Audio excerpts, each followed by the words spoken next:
Saudações, pessoal, como é que vai? Tranquilidade? Sejam muito bem-vindos aqui ao canal Acústica.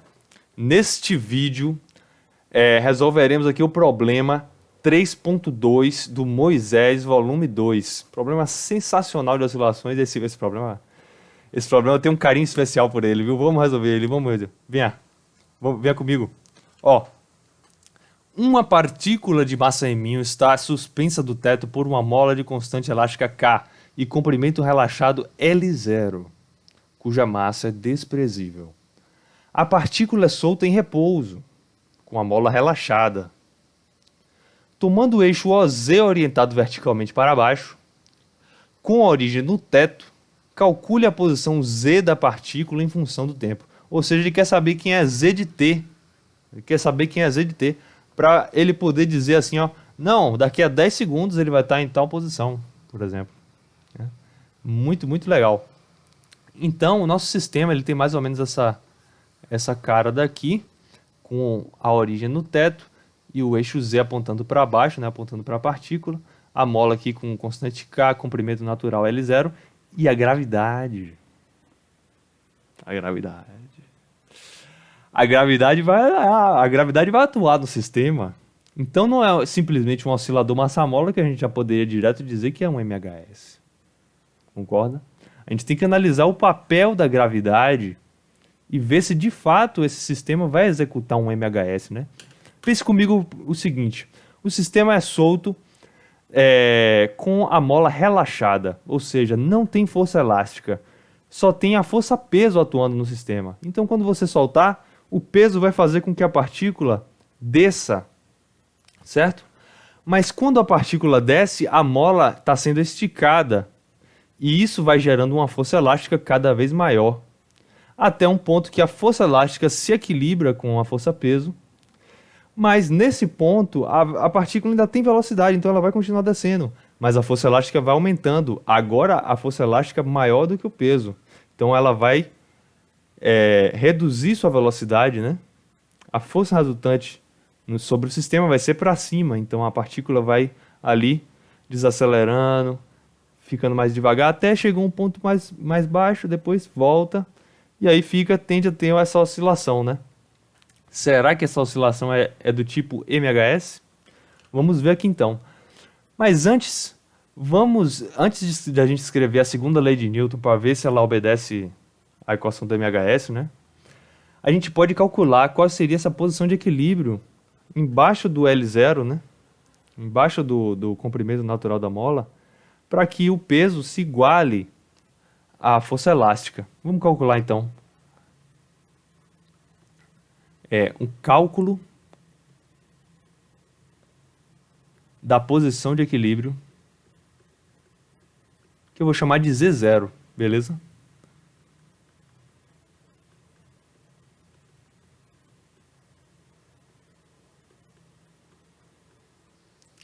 Então, uma posição, ela é dita posição de equilíbrio. Opa, escapou um pontinho aqui, eu vou apagar esse camarada. Aí, então, a posição de equilíbrio, quando a força resultante, uma posição é dita posição de equilíbrio quando a força resultante sobre o sistema considerado é nula, ou seja, a força resultante igual a zero. Mas quem é a força resultante nesse problema? É a força elástica, ou seja, menos K vezes a deformação da mola. Isso aqui é um pouco delicado, pois a deformação da mola, nesse caso, não é Z. É Z menos o comprimento natural da mola. Ou seja, é o comprimento total da mola. Z é o comprimento total da mola, né? Nesse referencial. Menos o comprimento natural da mola. Ok? Então essa seria a nossa força elástica, mais o peso, né? Se isso daqui é igual a zero, a gente pode escrever, passa esse termo para cá, né? Vai ficar positivo. Kz menos L0 igual a mg. Vai ficar Kz menos KL0 igual a mg. E a gente vai encontrar aqui que Kz é mg mais KL0. Então, nosso Z, que eu vou chamar de Z0 já, vai ser mg, só passar o K dividindo, né? Mais KL0 sobre K. Ok? Esse resultado aqui eu vou chamar de equação 1. Ok? Que aí se a gente precisar utilizar ele, a gente já fala assim, não, pela equação 1, já escreve menos coisas na resolução, né? Mas então, beleza, encontramos qual é a posição de equilíbrio. E esse sistema, será que ele obedece mesmo à equação da MHS? Aí só escrevendo a segunda lei de Newton. Vamos escrever aqui então. Vamos escrever a segunda lei de Newton para ver se ele de fato obedece à equação da MHS. Segunda lei de Sir Isaac Newton. Grande físico aí. Eu gosto de Newton, viu? Mas então, bora lá. O que diz a segunda lei de Newton? Diz que a força resultante é a massa vezes a aceleração do sistema. No nosso caso, a aceleração, ela é o quê? A aceleração, em geral, né, é a derivada segunda da posição. Mas, nesse caso, a nossa posição aqui é justamente o z, né? Então, vai ficar a derivada segunda de z. Isso aqui será, portanto, mz ponto ponto. E esse ponto ponto significa justamente a derivada segunda de z com relação ao tempo. Mas a força resultante é como a gente escreveu aqui em cima, né? É a força elástica mais a força peso. Então vamos lá. Menos K, Z menos L0, mais a força peso. Só que dessa vez a força resultante não é zero. A força resultante é igual a massa vezes a aceleração. Que a gente está fora do equilíbrio, né? Se fosse o equilíbrio, aí a aceleração seria zero. E não teríamos esse termo, seria zero aqui, né? Mas beleza, então. O que a gente pode fazer aqui agora? Vamos fazer essa distributiva e ver como é que fica, né? Fica menos K vezes Z, mais K vezes L0, né? Que é o menos com menos aqui vai ficar mais mg. Portanto, a nossa equação que a gente tem, pô, infelizmente, isso aqui não é a equação da MHS, não. Foi quase, né? A gente tem um KL0 mais mg aqui que está nos atrapalhando. Se não tivesse esse termo daqui, seria exatamente a equação da MHS. E a gente poderia resolver a equação do MHS usando a solução geral e aplicando as condições iniciais, né? Mas aqui acabou que teve esse termo adicional, que é justamente um termo devido à gravidade. O papel da gravidade é adicionar um termo assim, desse tipo, nas equações de movimentos, né? Porém, a gente está fazendo uma coisa aqui que é diferente do que era feito no oscilador massa-mola horizontal. Pense comigo. Como é que era feito no oscilador massa-mola horizontal? A gente tinha aqui uma massa, ok? Um eixo X, que representava a posição da partícula. Mas repare que essa posição X aqui é a posição, não é com relação ao teto, não é com relação à parede, é com relação à posição de equilíbrio do sistema, que nesse caso é exatamente a posição em que a mola está relaxada, né? Porém, nesse caso aqui que envolve a gravidade, a posição de equilíbrio, como a gente calculou aqui, não é a posição em que a mola está relaxada. É outra, é mais embaixo, como a gente pensou fisicamente, né? Mas, da mesma forma, a gente pode tentar escrever a segunda lei de Newton, não em termos de Z, mas em termos da posição do sistema com relação à posição de equilíbrio. Ou seja, ao invés de a gente colocar a origem aqui no teto, a gente pode colocar a origem na posição de equilíbrio Z0. Vamos ver o que acontece quando a gente faz isso? Olha só. Eu vou fazer aqui um desenho para a gente visualizar essa posição de equilíbrio. Ó. A gente tem aqui, ó, a massa M, a mola com constante elástica K, L0. Mas aqui, ó, não é Z, é o Z0. Essa daqui é a posição de equilíbrio. A força resultante aqui nessa posição é zero. Vou até desenhar a gravidade aqui, ó. A força gravitacional com a elástica se cancelam aqui.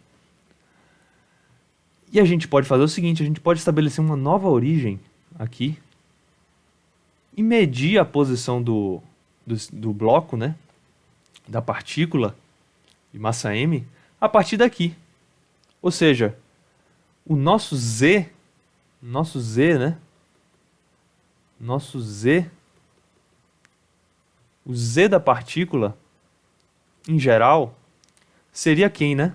O z seria a posição de equilíbrio, mas o quanto ela saiu da posição de equilíbrio, que é o x, né?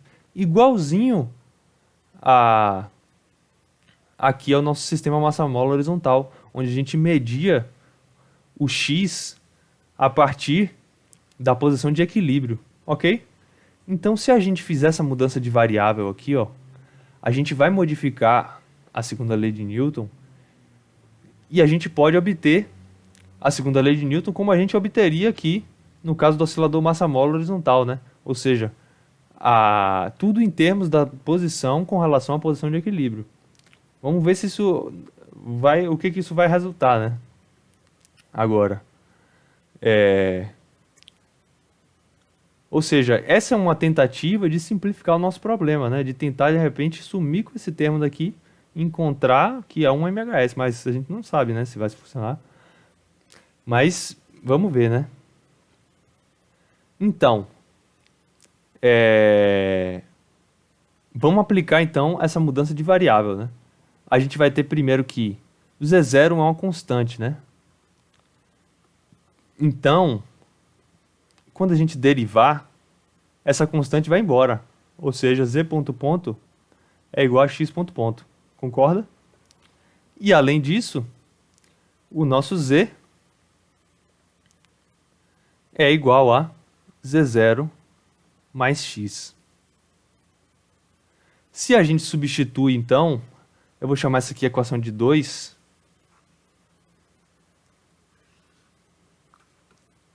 Vou chamar essa equação de 2. E essa aqui é a equação de 3. Essas aqui de 3. Esse sistema, né? De equações. A gente vai fazer o seguinte, ó.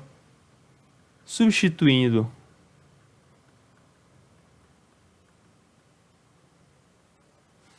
três em 2, o que a gente vai ter, né? Vai vir o seguinte: mz ponto ponto igual a mx ponto ponto, né? Por causa dessa equação daqui. Então a gente vai ter o seguinte, ó. mz ponto ponto igual a mx ponto ponto, que é igual a menos kz, menos k vezes z, mas quem é z? Z é z0 mais x, né? Isso tudo somando aqui KL0 mais MG. KL0 mais MG. Beleza? Beleza. Isso daqui vai ficar então menos KZ0 mais menos KX, né? Menos KX mais KL0 mais MG. Beleza? Então, a gente encontrou aqui que mx ponto ponto é igual ao quê, né? É menos kx mais KL0 mais MG menos KZ0, né? Ou seja, também está quase aí uma equação do MHS, né? Mas aí a gente pode substituir o valor de Z0. Vamos fazer isso? Então, da equação 1,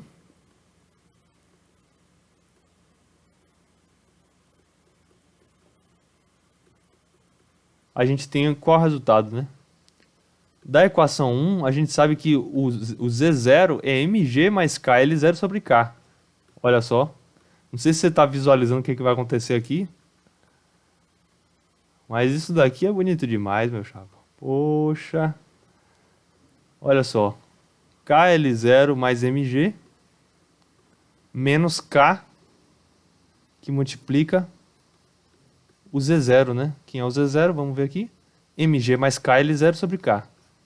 Mg mais KL0 sobre K.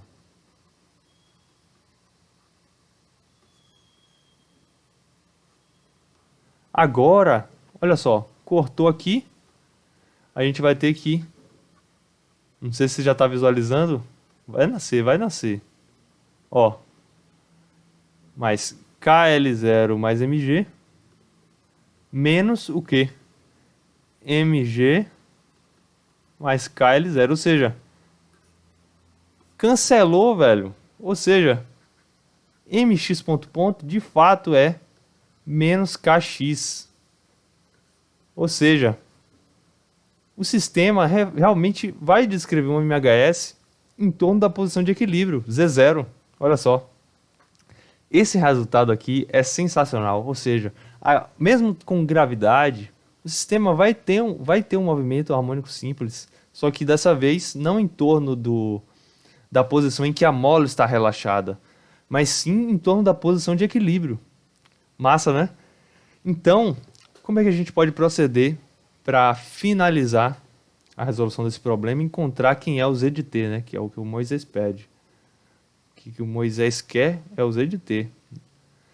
Mas dessa equação daqui, ó, a gente pode até escrever ela na forma canônica, de certa forma, da equação do MHS, né? Que seria da seguinte forma. X ponto ponto igual a menos K sobre M, passando o M dividindo, né? Para lá. Passa o M dividindo para cá. Aí vai ficar assim. E aí você passa esse termo todo para cá. Vai ficar X ponto ponto mais K sobre M, X igual a zero. Essa é a chamada equação do MHS, numa forma canônica, de certa forma, né? Que só tem as variáveis X aqui isoladas. E esse termo aqui é justamente a frequência natural do sistema ao quadrado, né?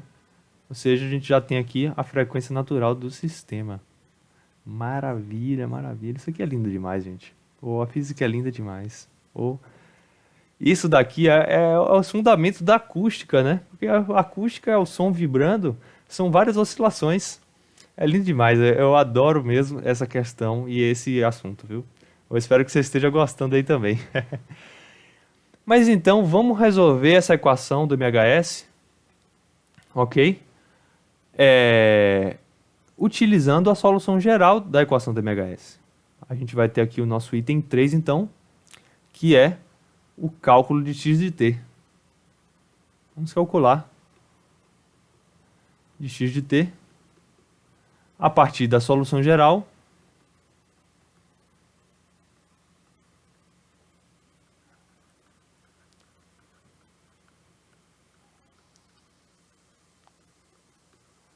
da equação do MHS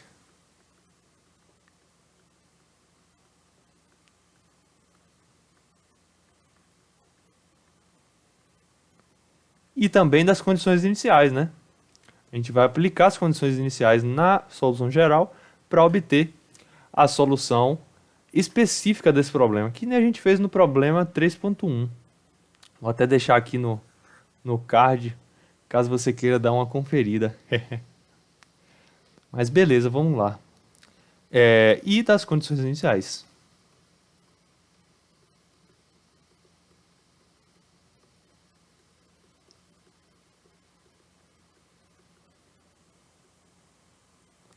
Beleza.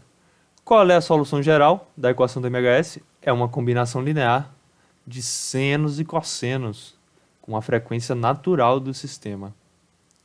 Então a gente vai ter aqui esses coeficientes A e B representando aí a combinação linear de senos e cossenos. Essa é a solução geral. E as nossas condições iniciais quais são? Primeiro o sistema ele sai do repouso, né? Então o x ponto de zero, a velocidade do sistema aí, em x igual a zero, ou no tempo igual a zero, perdão, ela é zero. E a outra é que a gente pode pensar, né, na posição inicial do sistema. A posição inicial do sistema não sabemos em termos de x, mas em termos de z, a gente sabe.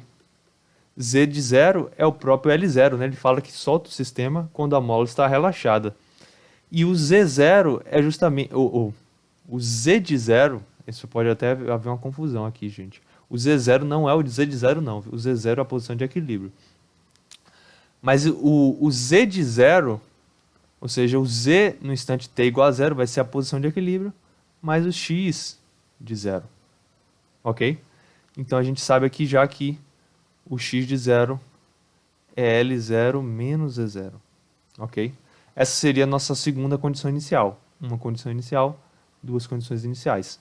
A gente vai aplicar essas condições aqui na solução geral, então, e obter quem são as constantes A e B para esse problema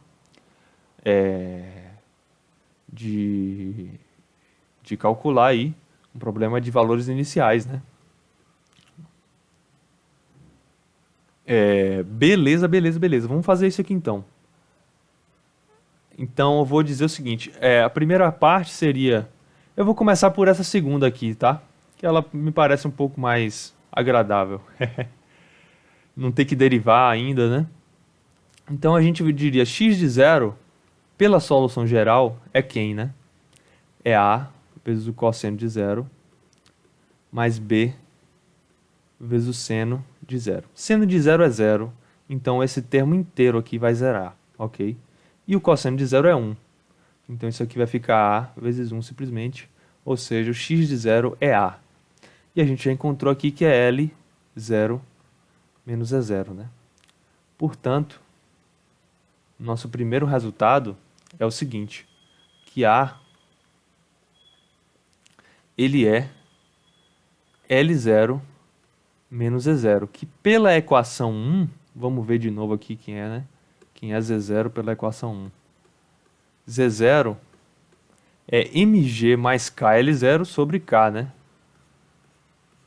Vamos aqui então. L0 menos mg mais KL0 sobre K. Ok? Só que é o seguinte, a gente pode dar uma simplificada nisso aqui, né?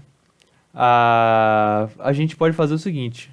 Isso daqui é L0 menos mg sobre K menos, mais aqui, né? Para não confundir os sinais. Cuidado sempre. Mas K é L0 sobre K. Mas aqui o K corta, né?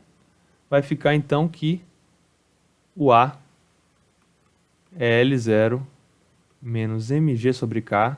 Agora eu já vou deixar assim. Mais L0. Ou seja, L0 menos mg sobre K menos L0. Corta aqui. Ou seja, o A é menos mg sobre K. Beleza? Beleza, beleza, beleza. Encontramos aqui que o nosso A,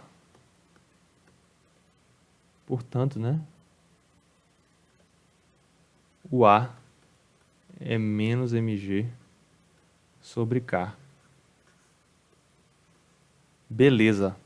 Agora, a gente vai fazer o uso da segunda condição inicial, né? A segunda condição inicial vai nos trazer o seguinte. X ponto de zero é igual a zero. Ok? Então, a derivada disso aqui, vamos derivar, hein? Vamos derivar. Derivada vai ser a derivada ddt de A cosseno de ômega 0t mais B seno de ômega 0t. Aí vai ficar a derivada da soma é a soma das derivadas, né? Então a derivada desse primeiro aqui vai ser A, derivada do cosseno é menos seno, né? Mas como tem um ômega ali, o ômega sai para fora. Vai ficar dessa forma aqui. Ok? Já a derivada do seno é simplesmente o cosseno. Então vai ficar aqui B, ômega 0 sai da mesma forma, vezes o cosseno de ômega 0t. Né? Ah, mas o t que a gente está estudando aqui é o t igual a zero. Então isso aqui vai ficar o seguinte, ó. Vai ficar menos a ômega zero seno de zero mais b ômega zero cosseno de zero, que é 1, né? Então vai ficar, esse termo todo vai embora, e esse termo todo aqui fica b ômega zero. Beleza? Beleza, beleza, beleza. Mas b ômega zero seria quem? Seria zero, né? Porque o x ponto de zero é zero. E o x ponto de zero a gente achou que era b ômega zero, então... Mas ômega zero a gente já sabe que não é zero. Então a única possibilidade é b igual a zero. Beleza? Portanto, a gente pode concluir que se A é igual a menos mg sobre k e o b igual a zero, então nosso x de t vai ser quem? Vai ser menos mg sobre k, que é o A, né? Seno, A cosseno, né? Cosseno de ômega zero t. Perfeito. Perfeito, perfeito, perfeito. O x em geral é isso, a gente achou que o b é igual a zero, esse termo todo vai embora. Vai ficar x de t igual a cosseno de ômega zero t, mas o A é menos mg sobre k. Pronto. Matamos aqui quem é o x de t. Agora, para a gente encontrar quem é o z de t, é só pegar e fazer o seguinte. Z de t é z0 mais o x de t, né? Ou seja, vai ser z0, que vamos lembrar aqui, né? Pela equação 1. É mg mais kl0 sobre k. Vai ficar mg mais kl0 sobre k. Tudo isso mais x de t, que é menos mg sobre k. Cosseno de ômega zero t. Beleza? Maravilha, maravilha, maravilha. A gente pode tentar dar uma simplificada aqui. Deixa eu ver o que a gente pode fazer. A gente pode primeiro fazer o seguinte, ó. Vamos separar esse cara aqui. A gente vai ficar com mg sobre k mais kl0 sobre k. Isso aqui vai dar simplesmente L0, né?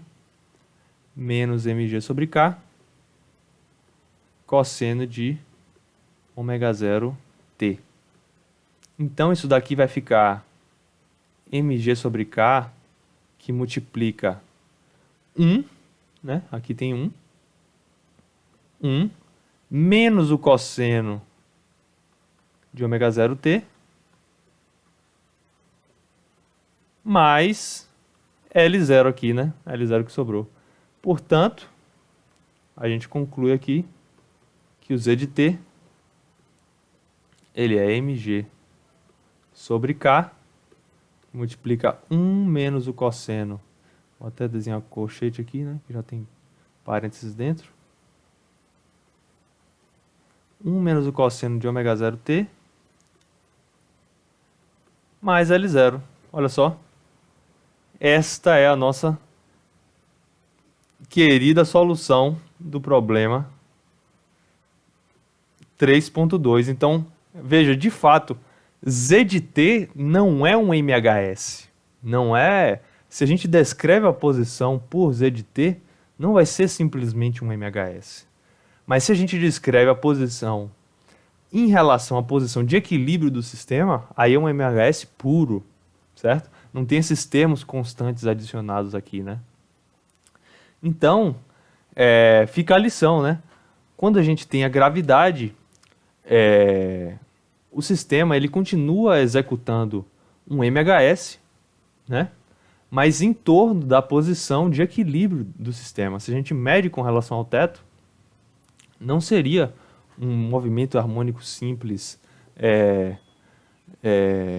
puro no sentido, né? Nesse sentido. Existe uma defasagem, né? Existe uma o que a gente chama de, não uma defasagem, mas existe uma referência, né? É, é, ele tá executando MHS com relação a Z0. Se a gente fizesse um gráfico, acho que seria perfeito isso aqui, ó. Se a gente fizesse um gráfico, olha só que bacana. É, esse seria um MHS puro. O que a gente tem aqui é, na verdade, um MHS em torno de Z0. Olha aqui, ó. Uma coisa assim. Em torno de Z0, tá vendo? E aqui é o tempo. Então, é muito delicado essa questão da gravidade, ou até mesmo se houvesse um campo elétrico e houvesse uma partícula carregada com massa m, sendo uma força, pode ser qualquer força constante. Se for uma força constante, o papel disso será deslocar, no caso, né, a oscilação para algum outro ponto de equilíbrio. Beleza? Então é sempre interessante a gente analisar o sistema com relação à posição de equilíbrio dele, calcular primeiro a posição de equilíbrio, depois medir a posição do sistema com relação a essa posição. Beleza? Espero que você tenha gostado aí da resolução. Um forte abraço e a gente se vê numa próxima, viu? Valeu!